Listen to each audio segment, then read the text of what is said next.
我明咗佢咧第3題啦，改咗第3題。係啊，仲有第7題 A 型 B 唔加嘅， A 唔加？係啊，少咗我哋交數。係啊，我都有一句，我啱先問你 G 生有冇時間改？即係所以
Here, Okay, I'll grab that problem set.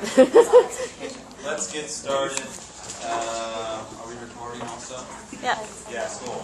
So, congratulations for handing in your homework. The good news is that it's only 5 points in your grade. Bad news, no, the good news is that it's done. The bad news is that now Diana and Faye have to grade it. So,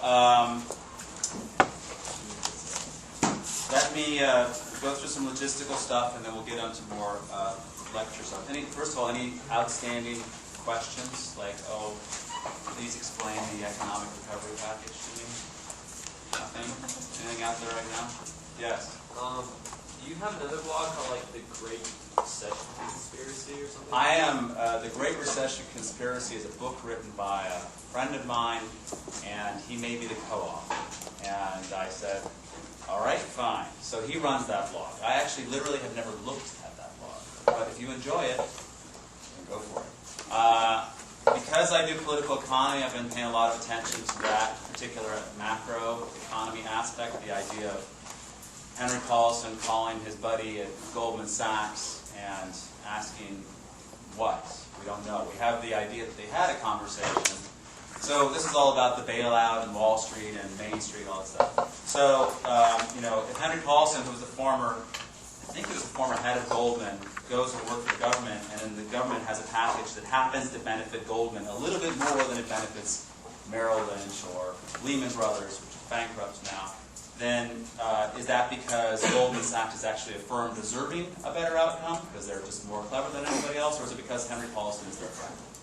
Right? So the conspiracy of these on Wall Street, conspiracy theories about Wall Street, revolve around the interaction of friendships and personalities, and the typical back channel kind of connection between politics and economics. Okay, does that kind of answer your question? There's actually a book you can buy it for $4.95. I've read through it. I agree with 80% of it, but and I'm a co-author of it, so actually I haven't really read it. I didn't write it. So that's that blog. Enjoy it, and if you have questions about it, go ahead and bring it up. What else about? Oh, and that also, remember the first day of class, or early in the class, I said there's a difference between the natural state, where politics and economics interact with each other. Remember that? I was saying who's from a developing country or something like that. That's what's going on here. The idea, that's what could be going on here, the idea that political connections will get you economic policies that benefit you, and the money that you get from that will make your political connection work. Right? That's the idea of lobbyists, or the pharmaceutical companies sending money and lobbyists to Washington. The farmers doing it with ethanol programs. Actually, not even farmers. Archer Daniels, Midland and Cargill. So that political economy cycle, which we've seen all the time in this country and of course around the world, it may be playing a very large role in the Wall Street bailout, or it might have no role at all, and we're just paranoid, right?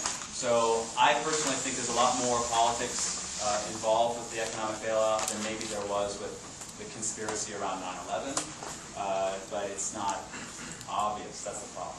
And I'm reading all these confessional articles coming out right now from ex-Bush administrators. I just read this thing about one of Bush's old speechwriters talking about how he had no clue about the package that he was presenting to the country.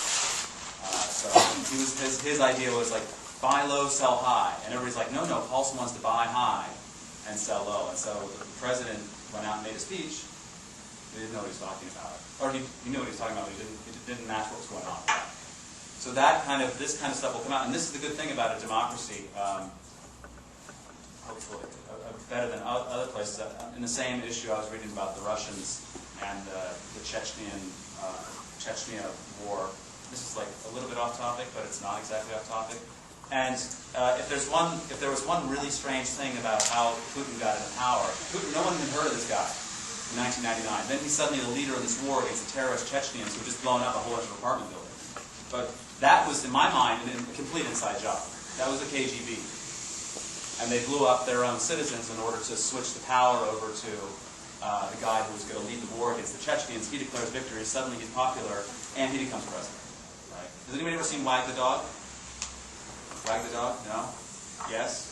I mean, Wag the Dog, I had to look and see. Wag the Dog is about a president who's embattled over some problem. I think actually in the movie he's having an affair with an intern, right? And then he starts a war in another country. And the thing is that this movie, I believe, came out before the Monica Lewinsky thing came out. And Monica Lewinsky thing came out, and then Clinton has the Kosovo Serbian campaign, bombing campaign. It's almost like the White House said, wow, that's a good movie. Maybe I should have an affair with this intern, and then there's going to be a media uproar, and then I'll go attack Kosovo. It was just unbelievably prescient, right? Or it's a pattern that gets repeated over and over again, right? So that's the thing that the politics side of things. So, blah, blah, blah, blah, blah. So Putin is now the most powerful man in Russia, obviously, right? And it came from this war of liberation and freedom to fight the Chechens. The Chechens, like, hey, it wasn't us. They were essentially scapegoats. The same way that the Vietnam War was churned up by what? Anyone? History? Gulf of Tonkin incident? Ever hear of that? There's some notion that FDR knew about Pearl Harbor happening. There's all kinds of stuff going on. Anyway, that's politics, and this is economics, and they interact a lot. So that's why I think this is actually on topic. That was a question. Other questions? Yeah. Do prices tend to increase or decrease during a depression or a recession? It's a good question. What happens with demand in a recession? It goes down. Right. So, and let's just say that, this is the economy, this is Q, right? All of the economy. And this is demand before the recession, and then demand shifts in. This is a macro thing. I'm a microeconomist, but because there's this ISLM stuff and the velocity of money. But let's just try and be stupid for a second about it. The question is, do prices go up or down? If we have essentially a perfectly competitive supply in the market, then prices would tend to be level by definition, right? If we have an increasing supply curve, then prices will go down, right, as the quantity of goods being demanded falls, as the demand curve shifts in. So prices are going to either, this is going to be really horrible, you're going to hate it, but they're going to either stay the same, they're going to fall, or they could rise, right? Because remember that if you have increasing returns to scale technology, you've got this kind of marginal cost curve. This is the increasing, so this is the technology. Let me draw my axes carefully. Well, let's leave it like that. Usually the prices will fall. Usually prices will fall. I'm not going to sit there and make a large argument for a counterfactual, right? But for individual firms, they might not be able to sell as many units as they used to, and so their cost per unit might go higher, right? This is a real problem with water, right? people use less water, the fixed costs in the water system are so big that they actually have to raise the price per unit of water even though people are using less. So that's an accounting problem. But in the macro sense, my general impression is the prices are going to fall. Right? Staying the same is assuming this perfectly elastic supply curve, which is not typical. Another hand over here? Yeah? Isn't that like the situation, wouldn't that cause supply to shift in too because they would expect consumers to demand less, so prices might raise? Yeah, so then this is the dynamics question, right? You're a company. Do you just like, if you're a Starbucks, you say, oh, there's a depression outside or whatever, well, whatever, a latte's still $4.50. Or do they say, well, we better fire somebody because we're not going to have enough volume. Or we're going to have the go-go value coffee special, which is it's half a cup for 2/3 of the price. So that kind of adjustment in the market is what will be happening. And then we're talking about demand shifts, supply shifts, and expectation of, supply shifts and expectation of a demand shift.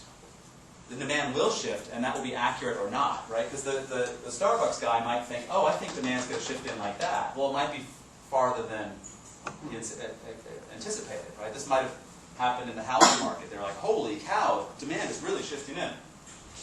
Or maybe they overestimate it, right? And this has to do with, like, completely off topic, but business cycles, right? So the idea that you have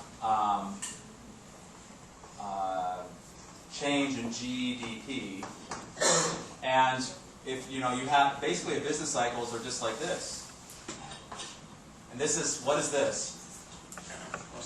Recession. More importantly, this is a recession, right? It's down, growth is negative, right? And then, wow, look, our economy as a whole, if you think of this as being positive growth, but the growth it's decreasing at a decreasing rate, and then it starts increasing, and then it goes positive. So it's like, if you go from -5% to -3% GDP, you're actually doing better, right? The economy is getting better. And then you go to 0% or 1%. So, this is why in China, when their economy slowed down from 9 to 11%, all the way down to 7%, it was a huge disaster, right? 7% economic growth is awesome anywhere else in the world, but relative to what the Chinese economy and people in the Chinese economy are used to, that 7% was essentially a depression for them, or a recession. Isn't that the huge shifts like that cause changes in inflation? Inflation is I'm a Milton Friedman fan, so it's everywhere a monetary phenomenon. So this is actually just real GDP, real. That means adjusted for prices. Okay. Real. But then what does it look like if you don't adjust for prices? Is it more extreme? It's usually accentuated. Yeah. Yeah, and it depends because the fall in prices reflects, oh God, I don't have any idea, like the money supply and all kinds of stuff, right? But just real economic activity will be going up and down. The money supply can have a big impact on that, right? And when the Fed put the interest rate down to 0%, what else can you do to pump up demand? And they had this thing called quantitative easing, which is punching lots of money into the economy, so that money is cheap, and so whatever you have, it's like, oh, I better spend it. Or the alternative is, if I have $10 today and I have 0% inflation, what's it worth tomorrow? What's it worth tomorrow? $10, right? What if I have 10% inflation? It's 10 divided by whatever, 1 plus I, right? It's worth less, right? So, and it's worth less tomorrow, so maybe I should spend it today, right? So, whatever that equation is going to go to. So the idea sometimes is that if inflation is happening, you should spend your money right now. And in the worst cases of hyperinflation, Zimbabwe just went through several million% inflation. People would get paid their wages, 2 or 3 times a day. They would go out, buy bread, go back to work, right? Because the prices were changing so fast. But in a hyperinflation like that, don't you just go back to bartering? Yeah, money's worth nothing. It's like, and I've been in places where the toilet paper was more expensive than the actual money, right? So it's cheaper to use your money as toilet paper. Ironic. But those low watermarks are really tough. So, any other questions? I have no idea how to answer it right. cat versus dog. Situation of hyperinflation. What do you do with hyperinflation? Traditionally, the solution is to impose some kind of gold standard or currency board. Basically, throw away your money and start again. In Zimbabwe, they're trying. I don't know if they're doing it actively or not. But, the most famous example that I remember of an economist actually having a positive impact on this question was when Jeffrey Sachs was the advisor of the Bolivian government during the hyperinflation in the 1980s. And they had a problem. They had inflation. And then they just I think they put together a currency board, so they linked the money to a firm currency like the dollar. And then the government couldn't inflate the currency anymore. And so people said, oh, I guess my money will be worth the same tomorrow as it is today. Maybe I can hold on to it. And inflation fell from, I think it was like 100+% per year down to more like 80% per year. And if you don't know it already, this is the micro of development economics. Inflation hurts who? Rich or the poor? You get a choice, rich or poor. Rich. Who does inflation hurt? The rich? The poor? Well, it hurts everybody, but it hurts the poor more. Because the rich can just put their money into dollars, right? Or they have real property. And the poor, they have like their money, whatever money they have is worth nothing. So, But if you have nothing, you lose less. I mean, if you have nothing, you lose nothing, that's right. But it depends also, like, if you're getting paid wages versus you're buying things. Are your wages rising faster than what you're buying? Right? These are difficult questions for poverty. What about in terms of like debt versus savings? If rich people can save money, then it's worth nothing tomorrow, but poor people can get their debt lower. Right. Yeah. So debtors and creditors is different than rich and poor, right? Because if you're a creditor, you're a rich person, and you have those loans out there, you don't have it in your national currency. You have it in hard currencies, right? So then you're insulated. I've been in several places. When I lived in Croatia for a while, you paid your rent in D-marks. You didn't pay your rent in the local currency, Deutschmarks, because they didn't trust the local currency. People's salaries were set in Deutschmarks, even though they had a local currency. So Americans are not used to this idea because we have this thing called a dollar, and everybody likes dollars around the world. And the Australian dollar is not the same as the American dollar. I know that when I was in Turkey this summer, they warned you that if you go out and buy something, they'll say the price is 10, and you better pay them 10 Turkish lira, because they'll take $10 or 10 euros or 10 lira. Oh yeah. So no matter what, I mean, if you put more money on the table, they will take it off the table. Right. Yeah. I mean, I met someone, and she's like, "Oh, I'm an American. When I go to Canada, I just pay American dollars, 1 to 1." Right? I mean, the Canadian dollar got stronger than the American dollar very briefly, but it's like you're just throwing your money away. So whatever, make people happy. Any other questions about saving the world? No? All right. There was some no-shade. I didn't know that there was a handout that contained the word Hessian on it and had a lot of math. That has been struck from the record. Okay, forget everything you ever saw there. I don't even know what a Hessian is.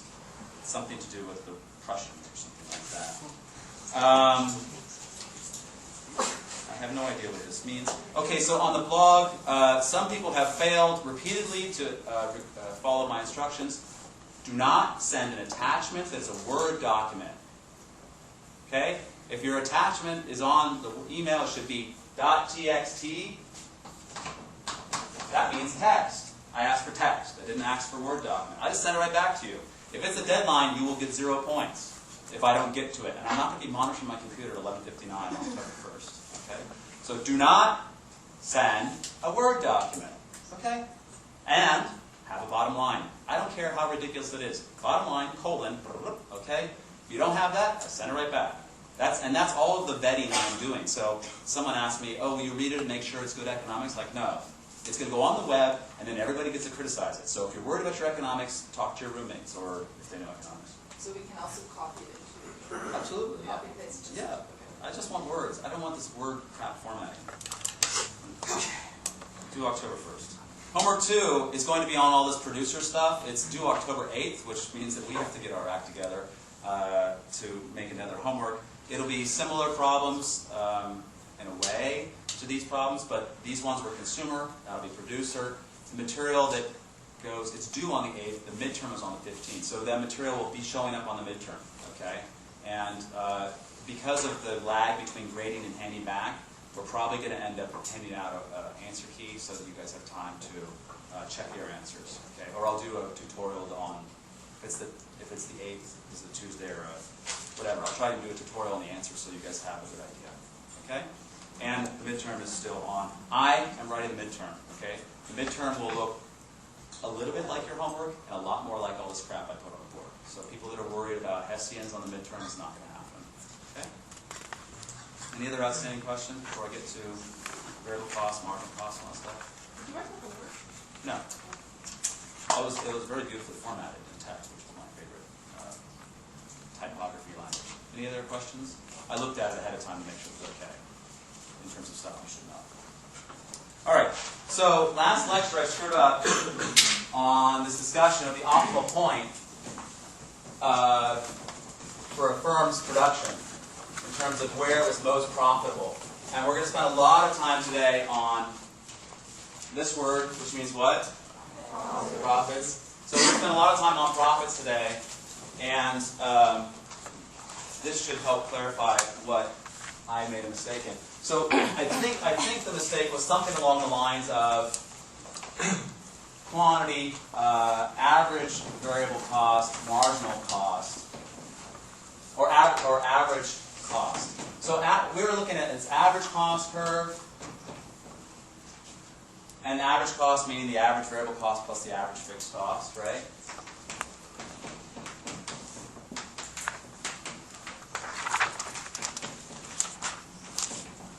That's your accounting identity. Okay? This is just a stylized average cost curve. We use it to show that as the average fixed costs, this is average fixed cost, and we basically just kind of assume that average variable cost is rising, average fixed cost is falling. If you combine them, you get this kind of view, this bowl shape. Okay, does that derivation make sense? It's a stylized shape of this curve. Okay, obviously the actual shapes of these curves for an actual firm will be different, but we want to start with the idea that there's the cost of the item is falling as essentially as you amortize these fixed costs across quantity, and then they're rising. Although this component is falling, this part is rising, right? Because it's just reflecting our usual assumption of rising marginal cost. Hold on just a second. So the first thing I want you to know is if we assume that this is kind of the marginal cost curve, the relationship between the marginal cost curve and the average variable cost curve is something like this.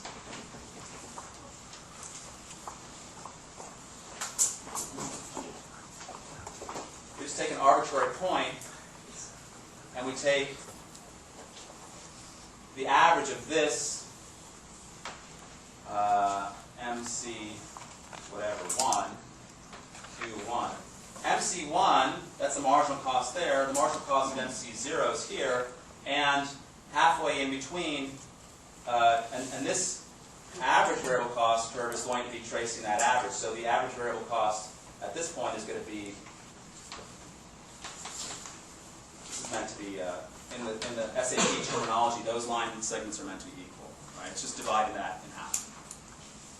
So average variable cost is rising. Here's the take-home message. Average variable cost is rising more slowly than marginal cost. Okay? So how does that relate to this curve here? Now this is obviously the minimum of average cost. And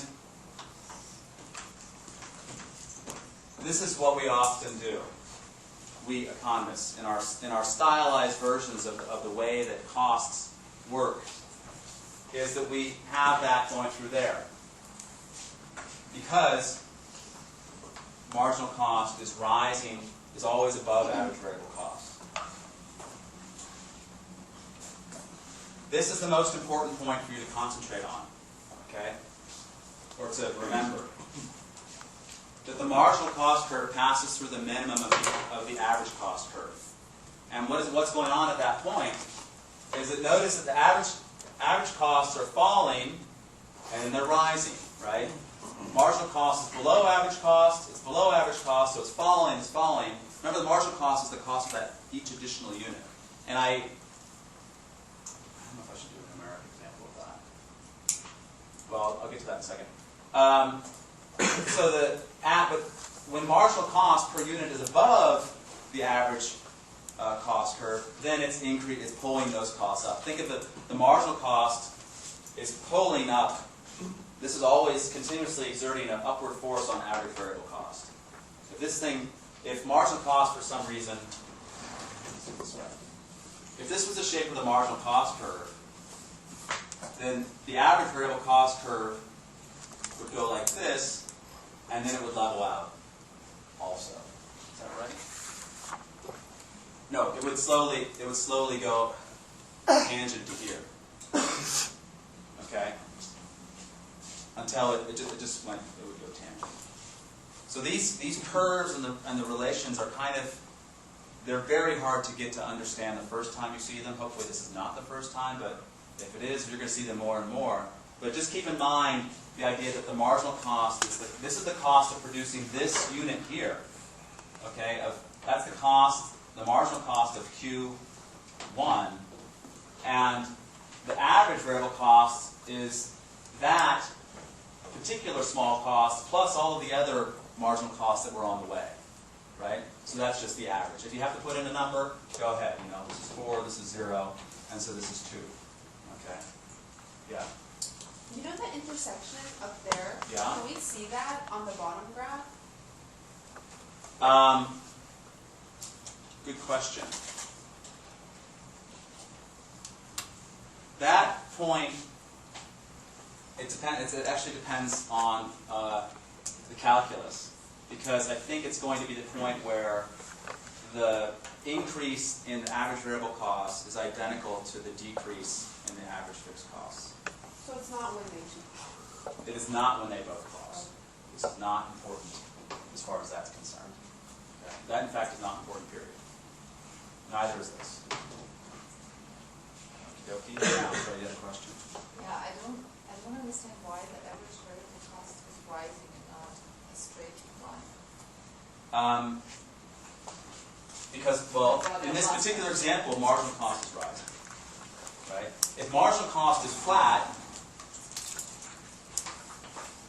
variable cost, marginal cost. That's marginal cost. What's variable cost? Same, right? And what's average variable cost? The same. Right? So if marginal cost is rising, then they both start off at 0. Average variable cost and marginal cost start at 0. But then, just take this as an example. This is the marginal cost. Let's say it's 5. The average variable cost at that point is not 5. That's the marginal cost. Right? The average at 5 is rise over run. No, I don't want to say that. The average is here's the way to look at it. This is the area under the marginal cost curve. This is total variable cost. Right? Half of, essentially, we want to push this area over there until we fill it in and we get a flat line. And that would end up being the same volume, the same total variable cost. And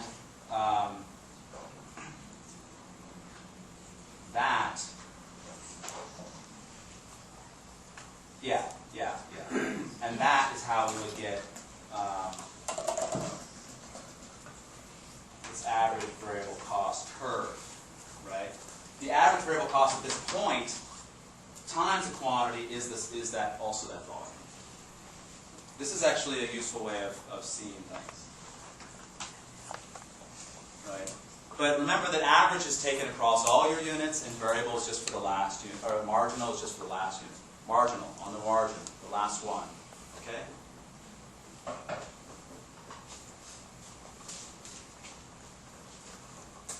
Now, let's look at this and how it relates to the question last time, which I was getting right, and I was saying something wrong. Okay? The right part.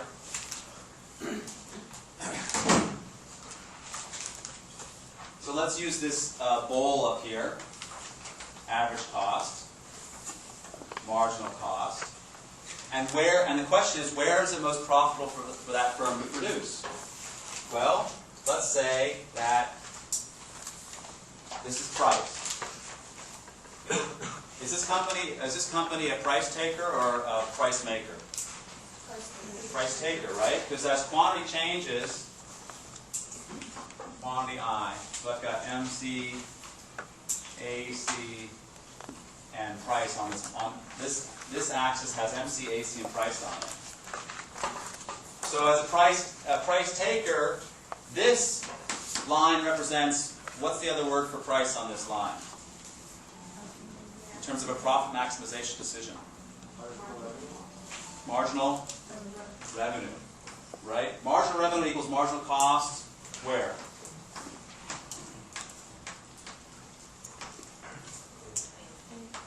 Right? Marginal revenue equals marginal cost at point A. They cross. That's a nice, easy one. So the firm is going to choose to produce Q1. Now, that is not at the minimum point of the average cost curve. That's what I made a mistake on last time. Either I said it, or I implied it, or I talked about it. It's not true. Okay?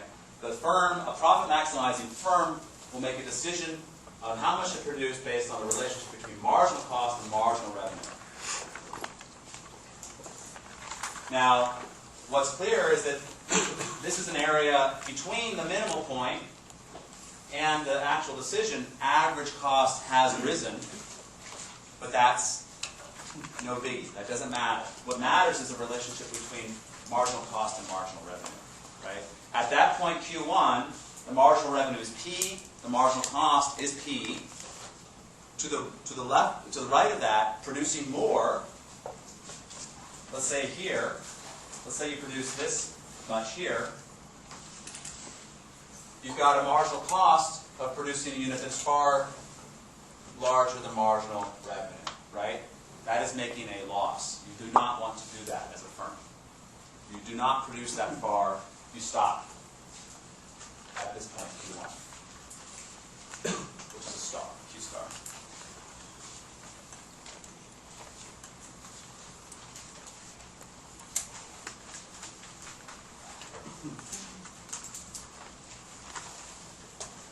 Q1, is that what the curve for marginal, for average cost, the lowest? No, it is not. Q1 is an arbitrary point with respect to average cost. Arbitrary. Why wouldn't it be more efficient to produce when the average cost is the lowest? Because the average cost reflects all of the cost of all the units you've produced so far. Right? Now remember, there was this question of where, I think this is where it started, it was getting confusing. We had this average cost curve, and we have a price line here. What's the profits at this point? Zero, right? Because average cost and price are equal. Average cost, I mean, it's, total revenue minus total cost is equal to profit, right? So I've got P times Q, I'm going to call that Q2, minus AC Q2, and that's essentially the same number, so that's equal to 0. Okay? Now, should I produce right here?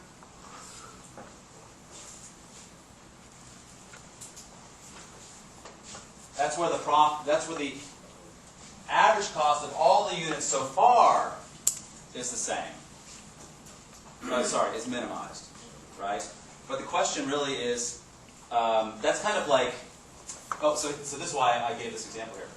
The profit at this point is 0 because you're looking at the area, you're looking at areas in this thing. The area under the total revenue curve and the area under the average cost curve is the same. That's why it's 0 profits, right? But when you're talking about, so you were making a profit, and we have our marginal revenue curve, marginal cost curve here. In fact, whoops, this is meant to go to the minimum. Given that marginal cost curves are increasing, the decision to produce will always be after. Well, with one exception. It will either be at this point or to the right of this point. And that's what I mean by that is in a perfectly competitive marketplace where you have a lot of firms, they're going to compete away profits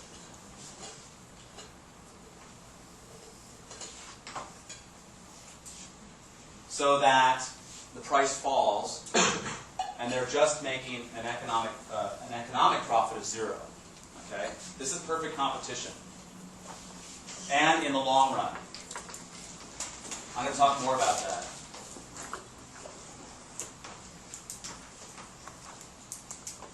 Okay, in the long run, firms will keep entering the market. If the price is over here,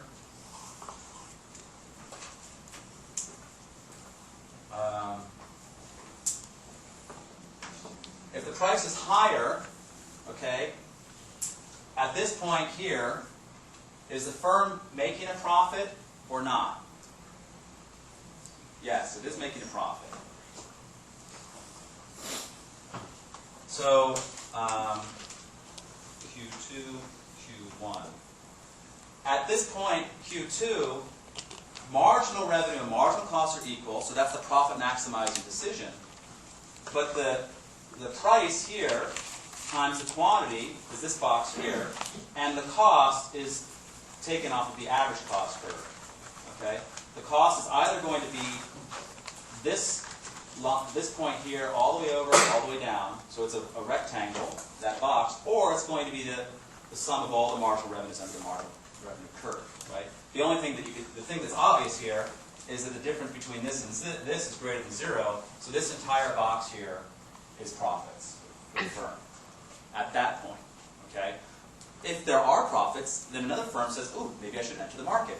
So another firm enters the market, and another firm enters the market, and another firm enters the market. As firms enter the market, price will fall. Okay? Because the supply curve is essentially demand, supply. Supply is shifting out. As firms enter the market, supply is shifting out, price is falling. As prices fall, you can see that that profit is getting squeezed. And it'll get squeezed all the way down to zero. If there's negative profit, the firms start to leave the industry. They go somewhere else. Okay? That's a discussion on where long-run profitability goes. Long-run profits in a perfectly competitive market are what? Good. Okay? And the fact is that we're almost never in a perfectly competitive market, and we're almost never in the long run. So that's where stuff gets interesting. Is that clearer? Are there more questions about this? Because well, this is fine. You get to go over this. Yeah. So was your error last time that you did not make the marginal cost curve go to the minimum, please? I forgot to do that. My error last time was saying that the firm was going to produce where the difference between average cost and price was the greatest. They won't produce there. They're going to produce where marginal revenue and marginal costs are equal. I mean, I should be just shot for that, because that's what we say all the time. I should have a tattoo, right? So this is a point that's interesting almost all the time. It's trivially interesting. It only really matters in this long-run perfect competition context, when that point actually gets used. Right?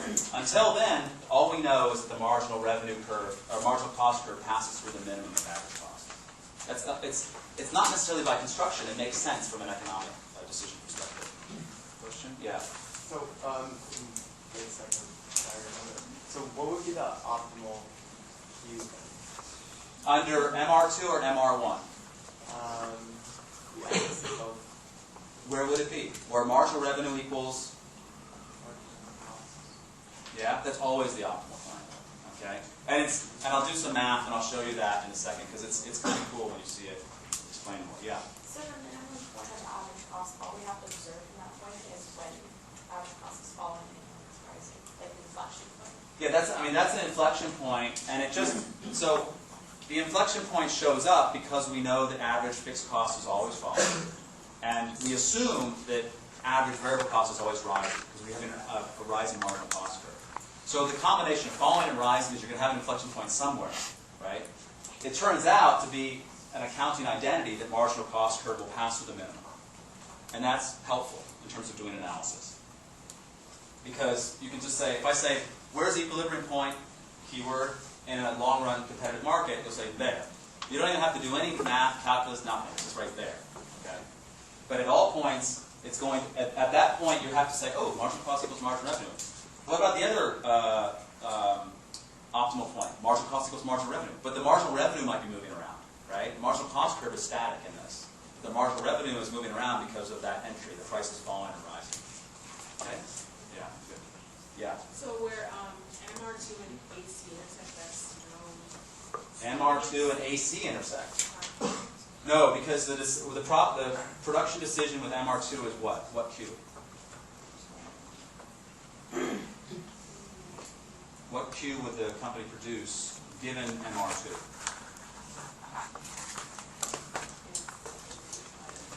No. How much quantity does the firm produce? What's the decision?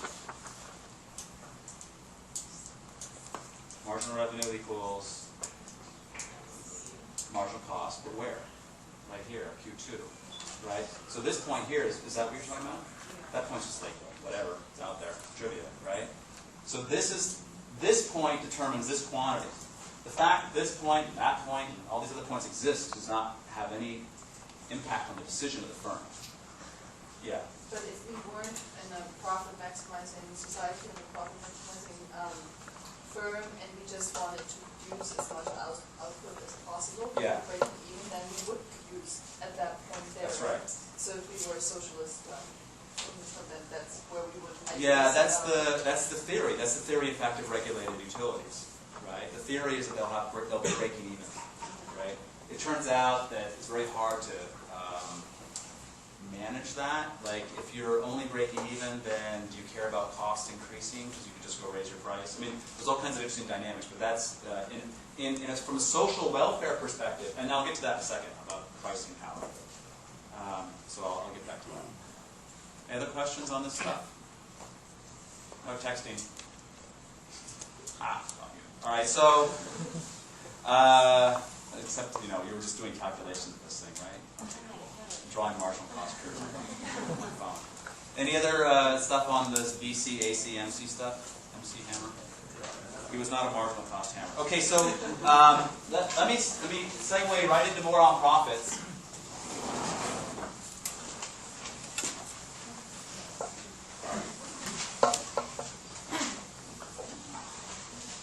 I think.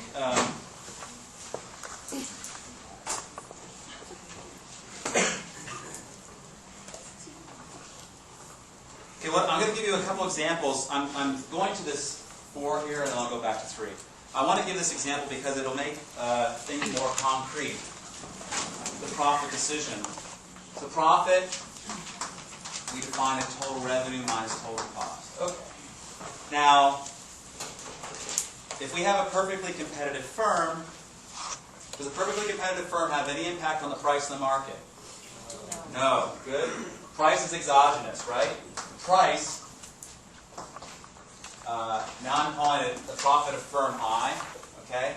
Price times QI is the amount of quantity chosen, minus C, which is a function of QI, is still the profit equation, right? If we want to find maximum profit with respect to the amount of QI that we choose, we just take a derivative. We find P minus C prime. We take a derivative. This is the derivative. We set it equal to 0.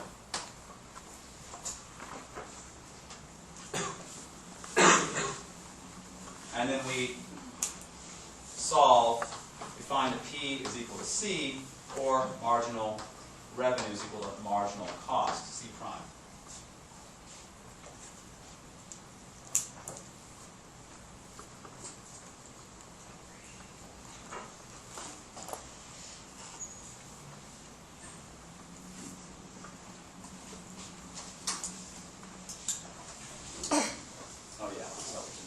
So, this should be fairly straightforward, right? It's just, all we're doing is, we're setting up pretty straightforward stuff. Price times quantity, how much revenue I have, cost, and the assumption we make about cost is, or C prime is what? Is marginal cost rising or falling? rising. We're just going to assume that, okay? And that's how, so we assume that it's greater than 0. If you want to beat all the math geeks out there, we can have it. It's rising. C is greater than 0. C prime is increasing or greater than or equal to 0. And C double prime is also greater than or equal to 0. It's rising and increasing at an increasing rate. Okay. So that's just true. That's true. That's a true assumption. We're assuming that. Okay. Now I'll get to later on. I'll get to the examples of falling marginal costs, just because that's a significant industry.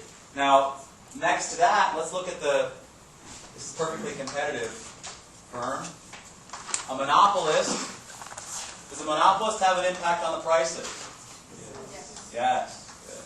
Okay. So, wow, guess what? Profit is equal to total revenue minus total cost. I'm just going to put an M here for monopolist. Okay? P, which is a function of QI, or M, QM minus CQM. What have I changed here on that one compared to perfectly competitive? Price is a function of quantity, or quantity is a function of price, rather. All the way around. Price is a function of quantity, right? I mean, they are.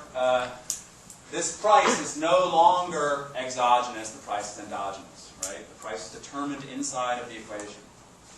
So the profit-making firm is going to it's going to take a derivative. All these MBAs, they just learn how to take derivatives. So QM, so that we get, let's see here, P star Q plus P minus C prime Q, or minus C prime. So this is the additional component that gets added to this. Just P star Q is,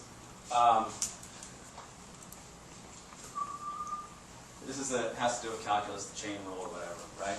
The fact is that, and then we're going to set this, and I'll get to the specific example to make this really clear, but this is what's going on with the basic math.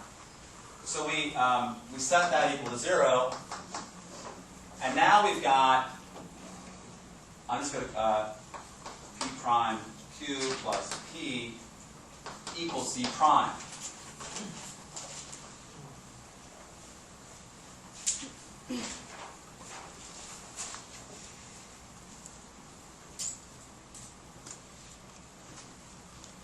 How did you get P for the This thing here? yeah. That's the chain rule. Is it the chain rule or the multiplier? Product rule? It's the product rule. The product. Yeah. Right? But here's the thing. You've got this additional stuff over here. All right?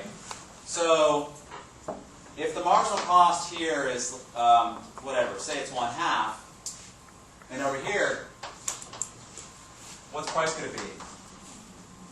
Price is 1/2, right? Marginal cost is 1/2, just for example. And the price is equal to marginal cost, right? Just by this following. So here, I'll say that's 1/2. Is price going to be, this is a positive number, right? Is price going to be higher or lower than 1/2? Lower, right?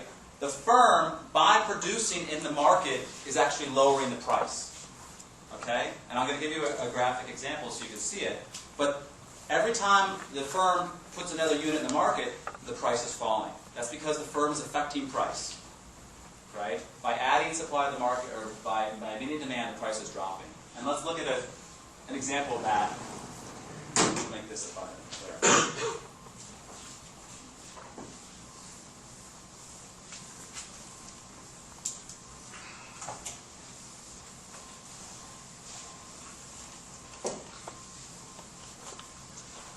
So,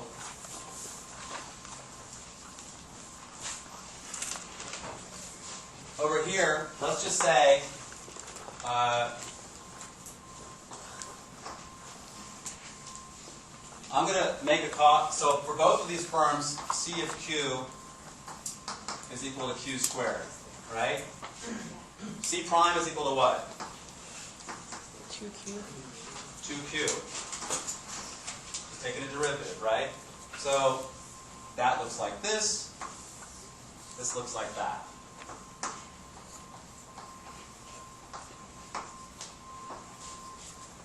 Okay? Cost is increasing at an increasing rate. Marginal cost is just linear. In this example, okay, marginal cost can be curved as long as it's going up. That's all I care about. So, with our perfectly competitive firm here, let's say that we're going to have price, and we're going to have marginal cost, and they're going to pass each other. But actually, an example here. No. But we know that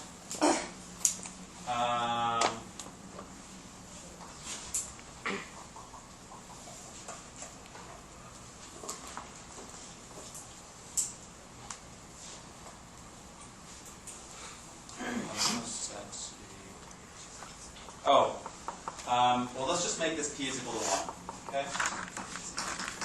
So if price is equal to 1, it's a price taker. I can set it anywhere I want. I can set it at 1, 2, 4, 5. Doesn't matter. Okay? 1/2. Price is equal to 1. What's the quantity produced?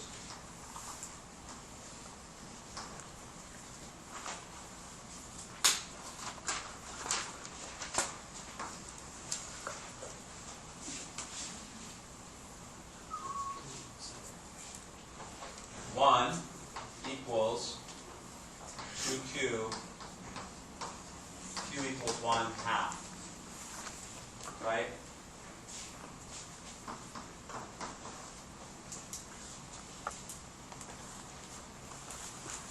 That is it. Go back to the golf course, right? You made your business decision for the day.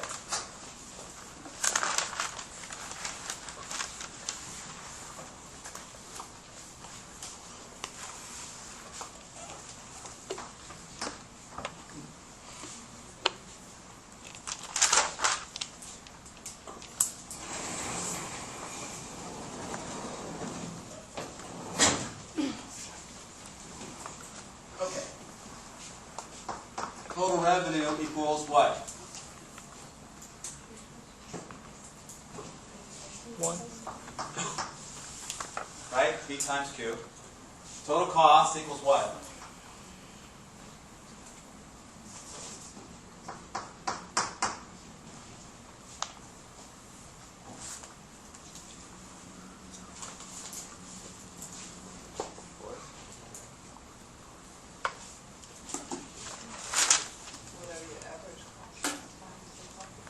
What's the cost function of this firm?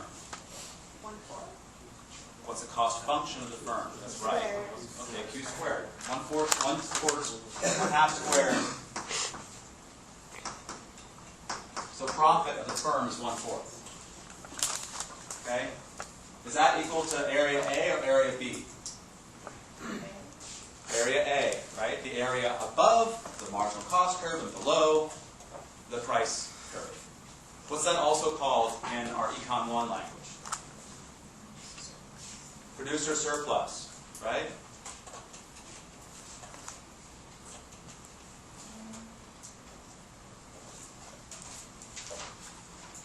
And I'm doing this because I want to compare this outcome, not erase it, just get it to within reach. Okay? I want to compare this outcome to the situation facing a monopolist.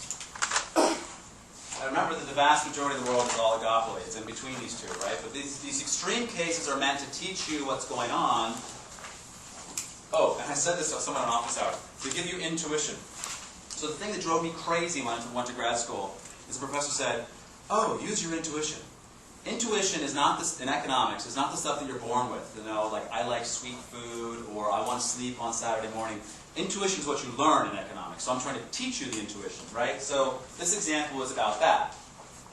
So if we have a monopolist, we have a demand function which depends on the quantity of the market. Now, there's different ways of thinking about this. The easiest way to think about it is that this is one firm out of many, many, many firms, right?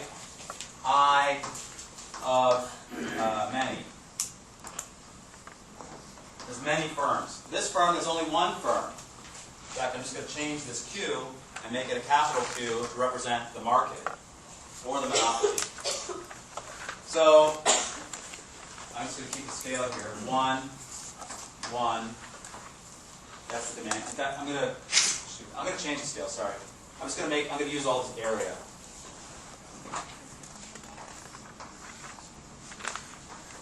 QM, P, 1, and 1.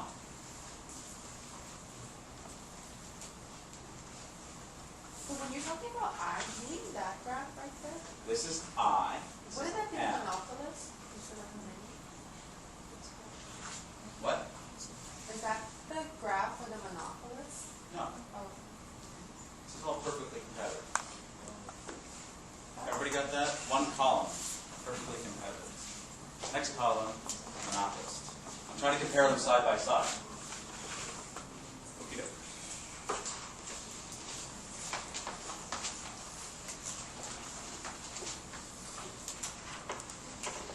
So, the total revenue of the firm, the monopolist, is this equation here. And I've got a functional form here, so that makes life easy. Let's rewrite the total revenue equation. P is a function of Q. That's the price times QM. Right? Because I'm just assuming, I'm asserting that this is the demand curve. So it's not general now, this is a specific example. So if I take a derivative of this,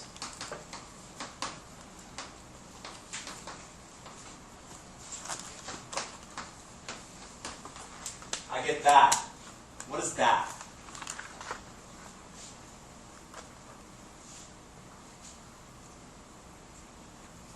Let's stop the tape for a second. What's that?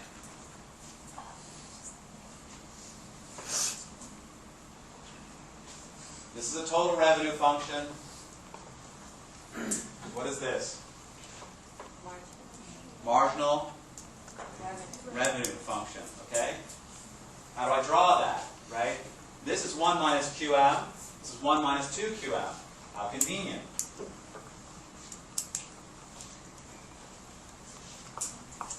This is demand. This is marginal revenue, right? What's the intercept down here?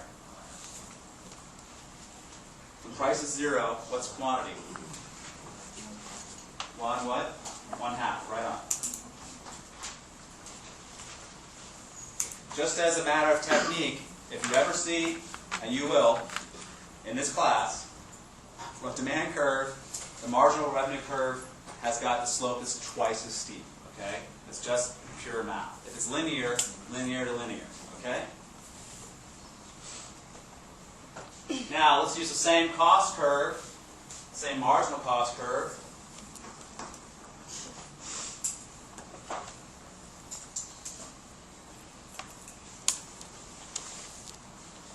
Where is that firm going to produce in terms of things that are on that graph there? Where MR intersects with line? Yes, where marginal costs and marginal revenue are the same. Marginal cost equals marginal revenue, right? I probably should get that tattooed. So they're going to produce this much quantity. What's the price at that quantity? Over there. It's the quantity produced at the. What's the price at that quantity? It's basically on demand. It's on the demand curve. You just go up from this intersection to the demand curve, right? And you plug it in. What is the number here? Q. Did we figure this out yet? What the quantity is yet? No, we didn't. Okay, hold on. So let's do that. This is marginal revenue, right? And the marginal cost curve. Did we specify the cost curve? Here. Here's the marginal cost curve.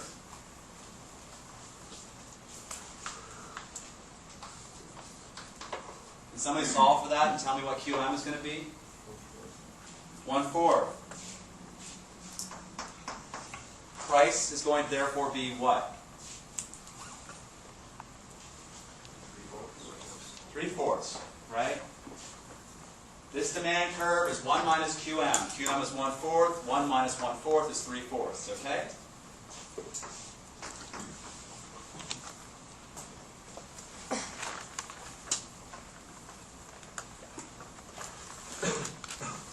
Now, what I want you to take away from this are two things. Number one is that the monopolist will not choose to produce where a marginal cost is equal, crosses the demand function. They will produce less. Okay? Over here, the perfect competitor will produce where marginal cost crosses the demand function. Okay? The fact that this is equal to 1 and the fact that this is equal to 3/4 is irrelevant. It's just for it's a simple or mathematical example. But the perfect competitor will produce as long as marginal revenue is greater than marginal cost. Profit maximizing firm, which is still the same as a perfect competitor, will produce, in this sense, will produce where marginal revenue is equal marginal cost. Okay? It's the same decision, but the curve that matters for a perfect competitor is the demand curve, which is basically that price. The curve that matters for a monopolist is the marginal revenue curve. That is a big, big difference, right? Marginal revenue, because, and this is the thing, and we'll get to price discrimination, but the monopolist can reduce quantity to here and charge this price. Just choke back demand, choke back supply, and produce it so that this is the price up here. Or can produce it so the price is here. Or can produce it so the price is here. The monopolist gets to choose how much to produce. The monopolist will choose to produce where the profit is maximized, which is where marginal revenue and marginal costs are equal. Okay? But the reason that it's not more profitable to produce so the price is higher is why? What's the intuition? Yeah. So the area under the surplus here, say that's the price, I get this area here as profits. Okay? If I choose to produce here. If I lower my price a little bit, everybody pays the same price. This is very important. Price discrimination, different. We'll talk about that. Cell phones, cable bills, DVD bundling, car insurance, razor blades, all those things are ideas of price discrimination. This is a much more simple example. Everybody pays the same price. If I lower my price a little bit, says the monopolist, ooh, look, that's bad because I lose some revenue up here, but it's good because I get this whole other bit here, right? It's just you lower the price, you sell more quantity. You lower the price, you sell more quantity. You lower the price, you sell more quantity. And after a while, you can keep lowering the price and selling more quantity, but then the effect will reverse. This is the key point. If I go down here, it's like, oh wow, look, I'm selling a lot more. But the area of this rectangle here is maximized at the monopoly, at the optimal point. The area is maximized. The profits are maximized. Okay? So that's the graphical way of looking at it, is the area. The algebraic way of looking at it is, or calculus way of looking at it is, every time I lower the price a little bit, my quantity increases. How does that affect my total revenue versus my total cost? Da, da, da, da, da, da, da. And I'll draw a picture of that in a second, right? But the algebra and the area are working, they're just showing the exact same decision process. Right? If I lower my price, I can sell more. If I lower too far, yeah, I'm selling more, but now I'm making less of a profit. And that's completely driven by the idea that marginal cost is increasing. Just for example, let's put this up here for a second. Oh, yeah. Just for example, you've got a monopolist. They're facing a downward sloping demand curve. Marginal revenue curve is here. And the marginal cost of this firm is 0. Okay? How much does the firm produce? Or what point? What quantity? What does the monopolist choose to produce when marginal cost is 0? Someone's going to have to say the thing I always have tattooed on me. What is that? Middle. No, come on, louder. It's 4 letters. Marginal cost equal marginal. MR equals MC, right? Where does MR equal MC?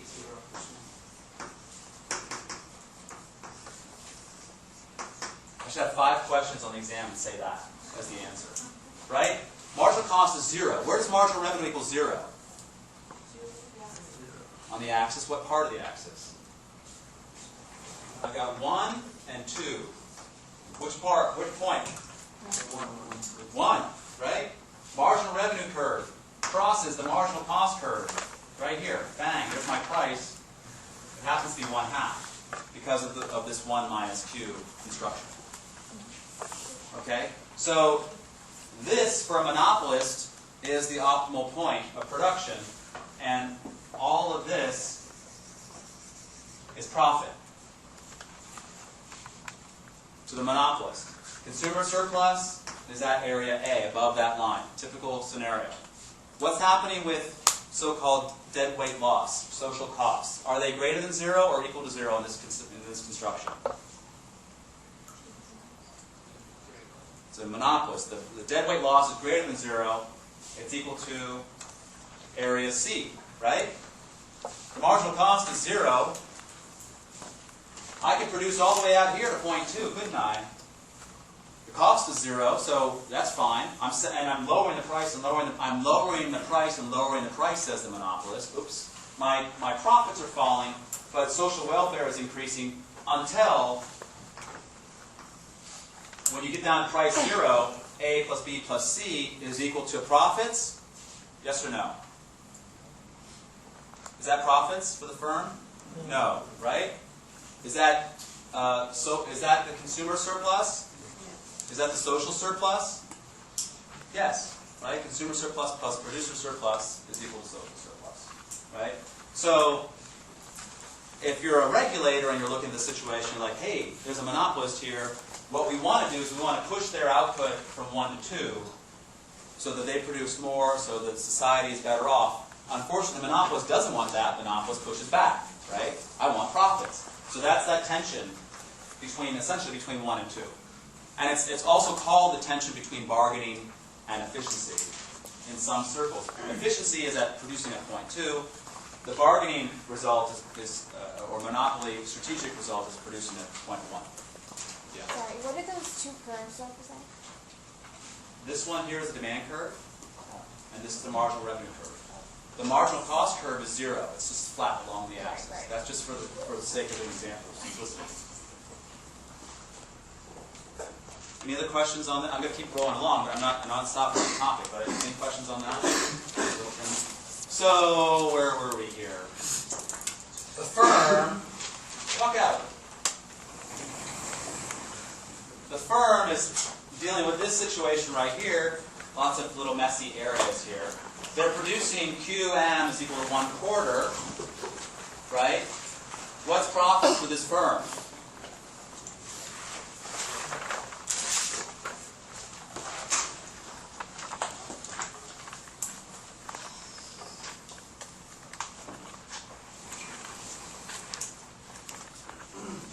Profit for the monopolist is equal to P times Q, 1/4, and P at 1/4 is what?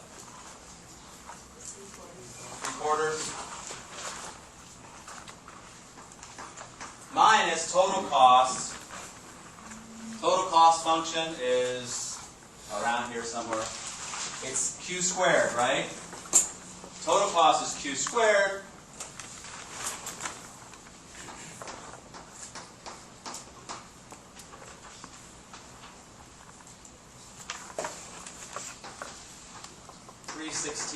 Minus 1/16 equals 1/8.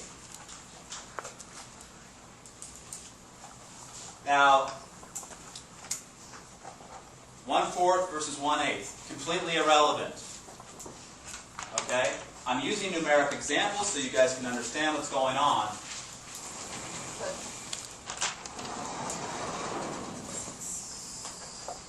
But So does that mean that it can happen that competitive firm makes more profit No, that's exactly what I'm not saying. Okay? I'm not saying that a monopoly will make less money than a firm in a perfectly competitive market. Okay? And here's the way to understand that. This is an example. It's a simplification. Okay? If I wanted to do this for a monopoly, let's just say, for example, there's 100 firms in the market.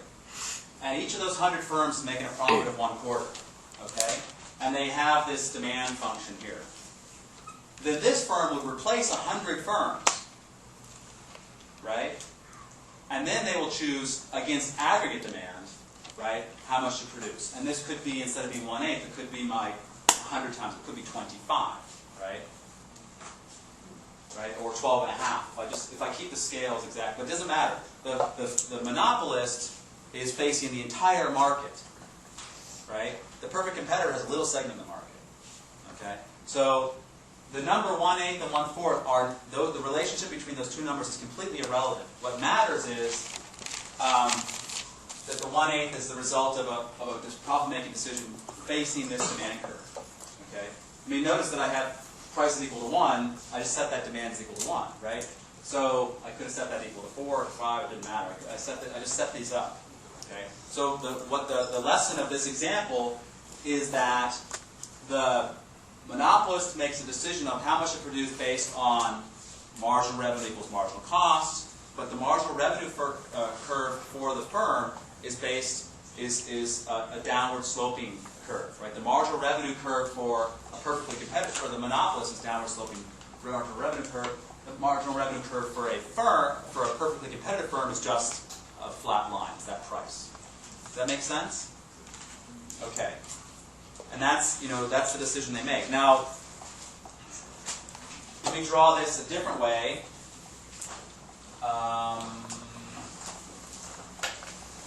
Yeah.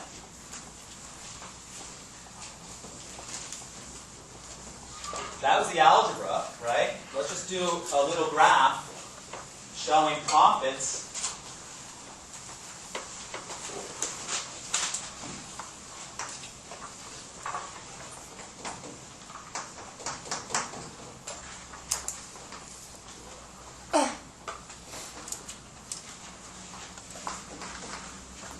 Okay? We're still doing marginal revenue and marginal cost.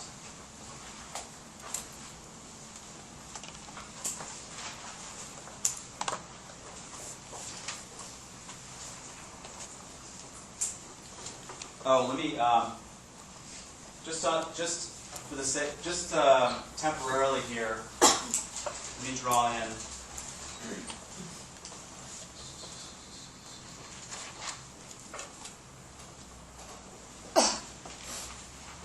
This firm, just put a note on the side of this. I don't know if you have space. I hate it when people elect professors do this, but here I go. You're gonna hate me. But total revenue for this firm is this line here, right? It's just P times Q. It's linear, right?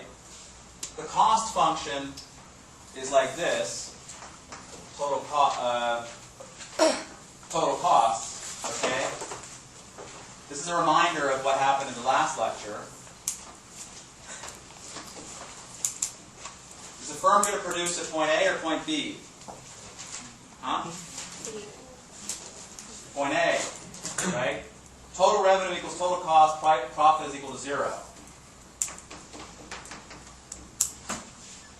This is where marginal revenue, the line, the slope of the line, is equal to marginal cost is equal to marginal revenue, right? The distance is greatest, and that turns out to be this Q1 half here.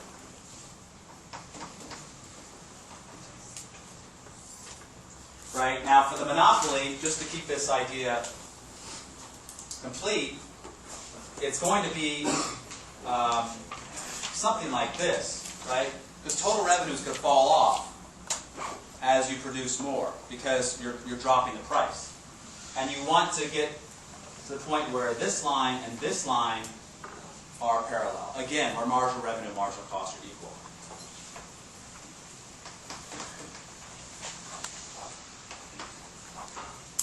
So there's less quantity in the marketplace. Essentially, take any firm that's perfectly competitive and then make them into a monopolist, and given the same demand function, which is a very big caveat, which is kind of crazy, but anyway, they will produce less, right? Monopolists always produce less because it helps them keep the price higher.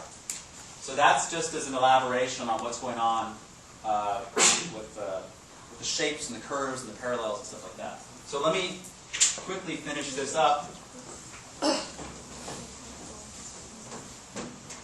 and look at the profit function for this firm, the perfectly competitive firm. At a quantity of 0, the profit of the firm is what? 0, right? At a quantity of 1/2, the profit for the firm is how much? 1/4.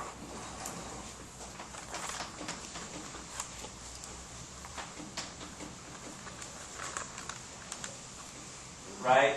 At a quantity of 1, the profit of the firm is what? Right? Because I've got price, I've got 1 times 1, price times quantity, minus, good God, minus 1 squared is equal to 0, right? So at a quantity of 1, the profit is again 0. You get this kind of hump shape, right? Or a parabola. Profit maximization at the top. Because this is profit. The highest profit is right there, 1/2. For the monopoly, the situation is different. Or the same. But we have 1/2 and 1. What's the profit from the monopoly at 1? Quantity is equal to 1. What's the price the monopoly will get? 0, right? Good. Revenue is 0. Whoops. Costs are 1 squared, 1, right? So 0 minus 1 is minus 1. You're down here. That's not good. Minus 1, okay? We got 0. At 1/2, the firm has a price of, the monopolist, 1 minus 1/2, the price is 1/2, right?